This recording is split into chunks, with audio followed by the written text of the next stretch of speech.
Welcome back guys to anime time moments. मुझे उम्मीद है आप सब लोग ठीक हो। आज के दिन हम लोग बात करने वाले हैं साउलैंड के ऑफिशियल एपिसोड 249 के पार्ट 2 पर। अनाइम टाइम मोमेंट्स से मैं हूं फैजान। हम लोग स्टार्ट करते हैं अपनी आज की वीडियो को। तो हमारा एपिसोड वहीं से स्टार्ट होता है जहां पर क्यान एक्शुए तांगसेन के सामने अपीयर हो जाती है और आते ही तांगसेन से कहती है हम दोनों ने काफी देर से एक दूसरे को नहीं देखा, जिस पर तांगसेन भी उसे ऐसा ही कहता है कि मैं भी तुम्हें काफी देर के बाद देख रहा हूँ और आज के दिन तो तुम दिखने में पहले से काफी ज्यादा चेंज लग रही हो। मगर उसी के साथ ही क्यान एक्शुए तांगसेन से कहती है मुझे तो तुम्हारे केस में भी ऐसा ही लग रहा है, क्योंकि मैंने अभी अभी ही ये देखा है कि तुमने एक साथ 3 स्पिरिट रिंग्स को ऑब्जर्व किया है और ऐसा करने में सिर्फ कामयाब भी तुम ही हो पाए हो और हमारे पूरे डोल्वो कॉन्टिनेंट में तुम ही एक ऐसे इंसान हो जो कि हमेशा ही यहाँ पर मिरेकल्स को क्रिएट करता आया है। इवन कि मुझे तो ऐसा लगता है कि तुम्हारी सीट के लास्ट टाइम के गॉड ने भी ऐसा करने के बारे में नहीं सोचा होगा और पूरे डोल्वो कॉन्टिनेंट में किसी ने भी आज तक एक साथ 3 साउलिंग्स को ऑब्जर्व करने के बारे में नहीं सोचा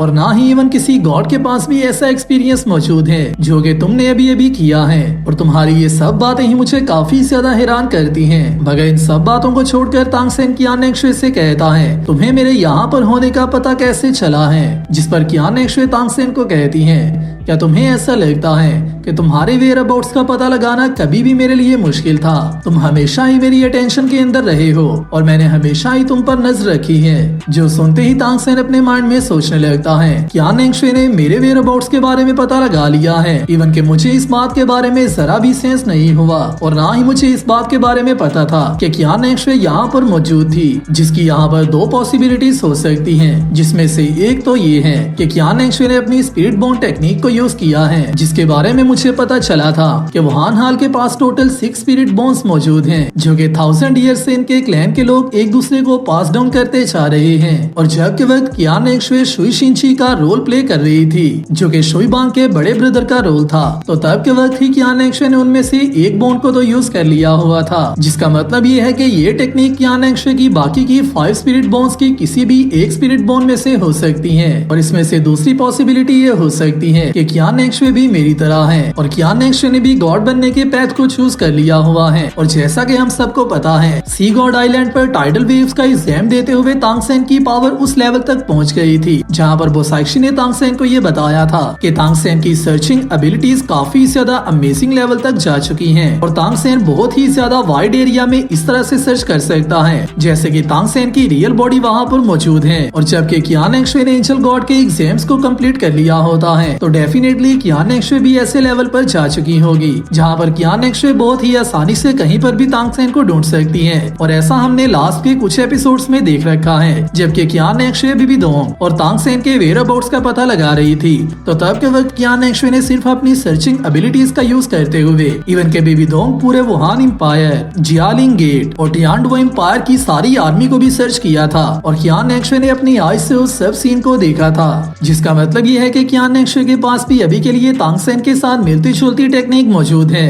और ये टेक्निक तांगसेन से ज्यादा पावरफुल है, क्योंकि क्यान एक्शुए एक ऐसे लेवल पर जा चुकी है जहां पर अकेला क्यान एक्शुए का एग्जिस्टेंस ही तांगसेन को बहुत ही टाइम्स ओवरकम कर चुका है। क्योंकि तांगसेन चाहे कितना भी ज्यादा पावरफुल क्यों ना हो, एक गॉड और ह्यूमन के दरमियान के बॉर्डर को तांगसेन ने अभी तक अचीव नहीं किया, मगर वहीं पर क्यान एक्शुए ने इस बॉर्डर को ओवरकम कर लिया हुआ है। जिसके साथ ही तांगसेन कहता है क्यान एक्शुए ने चाहे जिस भी टेक्निक को क्यों ना यूज किया हो, मेरे लिए ये अभी के लिए काफी ज्यादा डेंजरस है। और तांगसेन को इस बात का अच्छे से पता होता है कि अगर क्यान एक्शुए यहाँ पर है तो यहाँ से तांगसेन का बचकर जाना काफी ज्यादा मुश्किल काम है। जिसके साथ ही क्यान एक्शुए तांगसेन से कहती है अगर तो तुम्हें मैं सही में बताऊं तो आज से कुछ साल पहले हमारी टियानडुओ एम्पायर में जो एक दूसरे के साथ फाइट हुई थी, तब के वक्त मैं तुमसे हार गई थी, जिसकी वजह से आज के दिन मैं तुम्हारे साथ फेयरली फाइट करना चाहती हूँ और तुम्हें फेयरली हराना चाहती हूँ। मगर उसी के साथ ही तांगसेन उससे कहता है तुमने मुझे स्पिरिट रिंग्स को ऑब्जर्व करते हुए देखा है और तुम्हें इस बात का भी पता है कि जिस वक्त मैं स्पिरिट रिंग्स को ऑब्जर्व कर रहा था तब के वक्त मेरी स्पिरिट रिंग्स ने मेरे ऊपर काउंटर अटैक कर दिया था, जिसकी वजह वजह से मेरी साउल पावर काफी ज्यादा रिड्यूस हो चुकी है। जिसके साथ ही कियान नेक्शवे तांगसेन से कहती है, मगर मैं तुम्हें हमारी फाइट में फेयरली हराना चाहती हूँ, जिसकी वजह से मैं तुम्हारे अभी के लिए वीक होने का कोई भी फायदा नहीं उठाऊंगी। तो मेरे साथ फेयर फाइट करने के लिए तुम एक बेट लगा सकते हो। मैं अपनी नोबल एंजल स्वॉर्ड को यूज करूंगी, जो कि मेरी फैमिली का इनहेरिटेंस है, और तुम अपने ट्राइडेंट का यूज कर सकते हो, जो कि तुम्हारे पास मौजूद है। तो क्या तुम मेरे साथ फाइट करना चाहोगे? जो सुनते ही तांगसेन कहता है, कियान नेक्शवे सिर्फ मेरे साथ वेपन्स की फाइट करना चाहती है। हालांकि ये मेरे लिए काफी ज्यादा प्रॉफिटेबल बात है, और कियान नेक्शवे को इस बात का पता है कि मेरा वेपन काफी ज्यादा पावरफुल वेपन है। मगर फिर भी अगर वो मेरे साथ डायरेक्टली बेट लगा रही है तो उसका वेपन भी कम पावरफुल नहीं हो सकता। क्या सिर्फ कियान नेक्शवे मेरे साथ अपनी फाइट को ही क्लियर करना चाहती है, या फिर उसका यहाँ पर आने का कोई और मकसद है? मुझे अभी के लिए कुछ भी समझ नहीं आ रहा। मगर उसी के साथ ही कियान नेक्शवे तांगसेन से कहती है, तुम्हें परेशान होने की जरूरत नहीं है, मैं तुम्हें किल नहीं करना चाहती,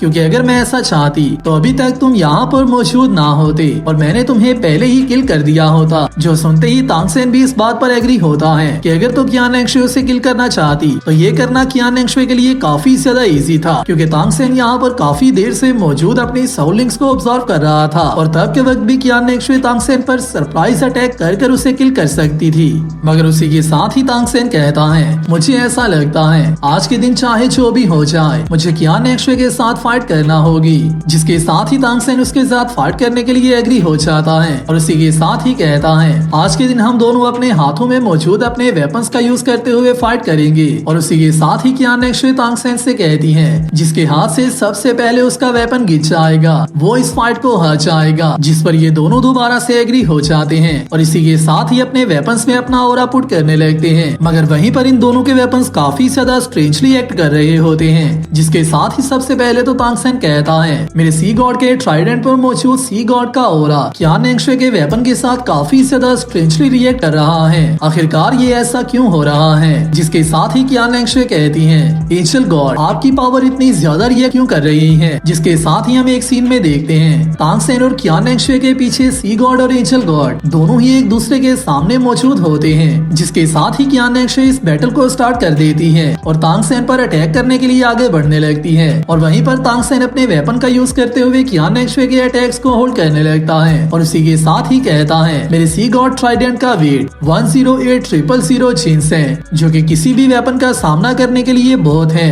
और इस वेट के साथ मेरे वेपन की पावर भी काफी ज्यादा अमेजिंग हो जाती है, जिसकी वजह से मेरे वेपन का यूज करते हुए कियान नेक्शवे के साथ फाइट करना बहुत ही ज्यादा आसान है। मगर कहीं ऐसा तो नहीं कि कियान नेक्शवे की स्वॉर्ड भी काफी ज्यादा पावरफुल है। और जैसे ही तांगसेन का वेपन दोबारा से कियान नेक्शवे की स्वॉर्ड के साथ कुछ मर्तबा टकराता है, तो उसी के साथ ही तांगसेन को समझ आ जाती है कि ये वेपन भी कोई आम वेपन नहीं है। एंजल गॉड की स्वॉर्ड भी काफी ज्यादा पावरफुल स्वॉर्ड है। जिसके साथ ही तांगसेन कहता है, कियान नेक्शवे ने शायद से पहले ही गॉड लेवल को अचीव कर लिया है। मगर जैसे ही इन दोनों के वेपन्स दोबारा से एक दूसरे के साथ टकराते हैं, तो उसी के साथ ही कियान नेक्शवे का वेपन काफी ज्यादा स्ट्रेंजली एक्ट करता है, और इवन के कियान नेक्शवे अपनी पावर पर कंट्रोल भी नहीं कर पा रही होती। और इसी के साथ ही कियान नेक्शवे को लास्ट एंजल गॉड की मेमोरीज देखने को मिलती हैं, जो सारी मेमोरीज इस स्वॉर्ड में मौजूद थी। जिसके साथ ही कियान नेक्शवे कहती है, क्या ये सारी मेमोरीज लास्ट टाइम की एंजल गॉड की गॉड बनने से पहले की मेमोरीज हैं? जिसके साथ ही हम एक सीन में देखते हैं, एक काफी ज्यादा पावरफुल मॉन्स्टर एक टाउन पर अटैक कर रहा होता है, और वहीं पर ओल्ड एंजल गॉड और ओल्ड सी गॉड अपीयर हो जाते हैं। और आते ही ये दोनों अपनी एबिलिटीज का यूज करते हुए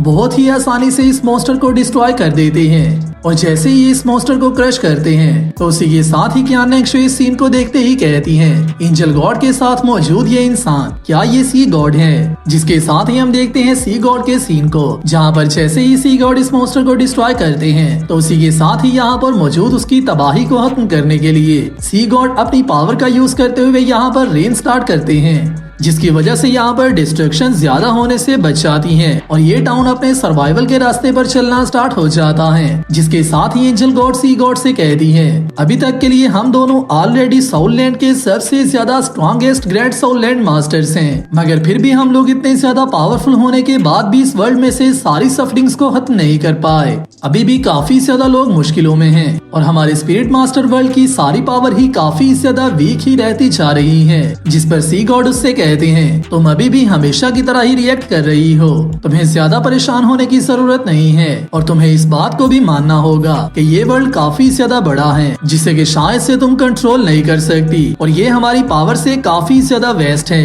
जिसको टोटली कंट्रोल करना हमारे लिए काफी ज्यादा मुश्किल भी हो सकता है। और अगर तो तुम इस सारे वर्ल्ड को कंट्रोल करना चाहती हो तो फिर तुम्हें धीरे धीरे टाइम के साथ साथ चलना होगा, जिसके बाद ही तुम ऐसा करने में कामयाब हो पाओगी। जिसके साथ ही एंजल गॉड कहती हैं मेरा ओरिजिन तो काफी ज्यादा स्ट्रॉन्ग है जिसकी वजह से आने वाले टाइम में सब बेहतर हो जाएगा। क्या तुमने कभी इस बात के बारे में सोचा है कि स्पिरिट मास्टर्स की कल्टीवेशन की पीक क्या हो सकती है? अगर तो हम लोग ह्यूमंस की रेस्ट्रिक्शंस का ब्रेक थ्रू कर लेते हैं तो क्या पता उसके बाद हम लोग इमोर्टल लेवल पर पहुंच जाएं, जहां पर हम लोग गॉड बन सकते हैं। जिस पर सी गॉड उससे कहते हैं गॉड बनना सिर्फ लीजेंड्स में शामिल है, मैंने रियल में कभी भी किसी भी गॉड को नहीं देखा, मगर ऐसा डिटर्मिनेशन होना काफी ज्यादा अमेजिंग बात है, क्योंकि अगर तो ऐसा हो जाता है तो फिर हमारी पावर का लेवल काफी ज्यादा अमेजिंग लेवल पर पहुंच जाएगा। और अगर हम गॉड बनने में कामयाब हो जाते हैं तो हम लोग इस वर्ल्ड के लिए काफी ज्यादा बेटर चेंजेस ला सकेंगे, जिसकी वजह से मैं भी ऐसा ट्राई करने का सोचूंगा।